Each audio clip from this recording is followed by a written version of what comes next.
പിന്നെ നമ്മൾ പറഞ്ഞിട്ടുണ്ടായിരുന്നു അദാനിക്കെതിരായ കേസ്, അതായത് അദാനിക്കെതിരായ കേസിൽ കൈ കഴുകി കേന്ദ്ര സർക്കാർ. അപ്പോൾ ഇന്നലെ നമ്മൾ അദാനിയുടെ കാര്യം പറഞ്ഞിട്ടുണ്ടായിരുന്നു. മോദി അദാനി നല്ല കമ്പനി ആയതുകൊണ്ട് തന്നെ ആ കേസ് ഇതാകും. ഇപ്പോഴത്തെ അദാനിക്കെതിരായ കേസിൽ കൈ കഴുകി കേന്ദ്ര സർക്കാർ. സ്വകാര്യ കമ്പനിയും യു എസ് സർക്കാരുമായുള്ള കേസ് യു എസ് സർക്കാർ ബന്ധപ്പെട്ടിട്ടില്ലെന്ന് വിദേശകാര്യ വകുപ്പ്. അപ്പം ഗൗതം അദാനിക്കെതിരായ കൈക്കൂലി കേസിനെ പറ്റി യു എസ് സർക്കാർ ഇന്ത്യക്കും വിവരം കൈമാറിയില്ലെന്ന് കേന്ദ്ര സർക്കാർ. അപ്പം ഗൗതം അദാനിക്കെതിരായ കൈക്കൂലി കേസിനെ പറ്റിയുള്ള യു എസ് സർക്കാർ ഇന്ത്യക്ക് വിവരം കൈമാറിയിട്ടില്ലെന്നാണ് ഇപ്പം കേന്ദ്ര സർക്കാർ വെളിപ്പെടുത്തുന്നത്. കേസിൽ സ്വകാര്യ കമ്പനിയും വ്യക്തികളും യു എസ് നീതിന്യായ വകുപ്പും കക്ഷികൾ. അപ്പം ഇത്തരം കേസുകളിൽ വ്യവസ്ഥാപിത നടപടിക്രമങ്ങൾ പാലിക്കണം. അപ്പോൾ ഇത്തരം കേസുകളെല്ലാം വ്യവസ്ഥാപിതമായിട്ടുള്ള നടപടികൾ പാലിക്കേണ്ടതുണ്ട്. ഈ വിഷയം ഇന്ത്യൻ സർക്കാരിനെ മുൻകൂട്ടി അറിയിച്ചിട്ടില്ലെന്നും വിദേശകാര്യ വക്താവ് രൺധീർ ജയ്സ്വാൾ വ്യക്തമാക്കുകയും ചെയ്തു.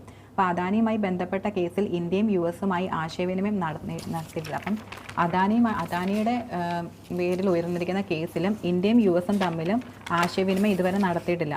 അപ്പോൾ സമൻസ്, അറസ്റ്റ് വാറന്റുമായി ബന്ധപ്പെട്ട് വിദേശ സർക്കാരിൽ നിന്നുള്ള അഭ്യർത്ഥന പരസ്പര നിയമസഹായത്തിൻ്റെ ഭാഗമാണ്. യു എസിൽ നിന്നും അത്തരം അഭ്യർത്ഥന ഉണ്ടായിട്ടില്ലെന്നും ജയ്സ്വാൾ പറഞ്ഞു. അപ്പം യു എസിൽ നിന്നും അത്തരത്തിലുള്ള അഭ്യർത്ഥനകളൊന്നും ഉണ്ടായിട്ടില്ലെന്നാണ് ജയ്സ്വാൾ പറയുന്നത്. സൗരോർജ്ജ കരാറുകളായി $250 മില്യൺ ഇന്ത്യയിലെ സർക്കാർ ഉദ്യോഗസ്ഥർക്കും കൈക്കൂലി നൽകിയെന്നാരോപിച്ച് കഴിഞ്ഞ 21-നാണ് യു എസ് പ്രോസിക്യൂഷൻ ന്യൂയോർക്ക് കോടതിയിൽ കുറ്റപത്രം സമർപ്പിച്ചത്. അപ്പം ആരോപണം അദാനി ഗ്രൂപ്പ് നിഷേധിക്കുകയും ചെയ്തിരുന്നു. അപ്പം ഈ കേസിന് എന്താണ് തുടർ നടപടി എന്നുള്ള കാര്യം അറിയില്ല. അപ്പം എന്താണെന്ന് നമുക്ക് നോക്കാം.